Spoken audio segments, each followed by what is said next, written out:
করলে ভোটের পরিমাণ বৃদ্ধি পায় এবং কী করলে আগামী জাতীয় সংসদ নির্বাচনে আপনাদের কথা বলবেন, কী করলে আমরা আগামী জাতীয় সংসদ নির্বাচনে মজিদ ভাইয়ের পক্ষে আপনাদের একেবারে দাঁড়িয়ে বা বসে আপনারা আপনাদের মতামত দিবেন যে এই ওয়ার্ডের আমরা ভোট বেশি দিব, অবশ্যই কত ভোট বেশি দেবো সেই আলোকেই খেয়াল করে দেন। যদি কেউ বলতে চাই কিছু বলবেন, আপনাদের ভিতর থেকে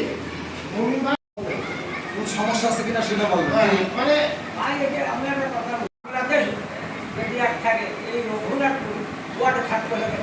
আর এর বাইরে খুব বেশি কথা রাজনৈতিক কথা আমাদের নেতারা আছেন সেটা দেশের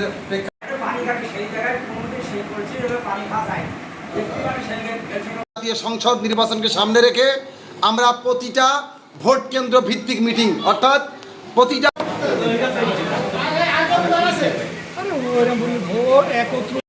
সেটা আমাদের আজকে এখানে আলোচনা করে বক্তব্য দেওয়ার আমি কিছু মনে করি না।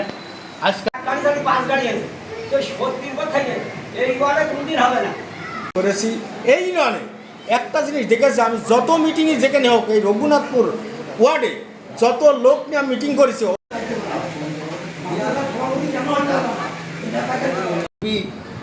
আলারা এসে বলবে যে ভাই আমাদের সাথে আসলে কিন্তু জান্নাতের টিকিট দিয়ে দেবো, তাই এই ভুয়া পার্টির কথাই যেন আপনারা কোনো রকম কান দিবেন না। আর বিশেষ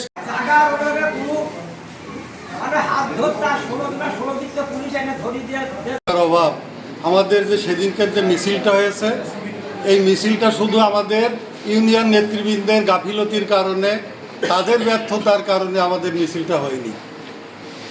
মিছিলটা হয়েছে সেটা হলো মানানসই হয়নি, লোকগুলো এলো।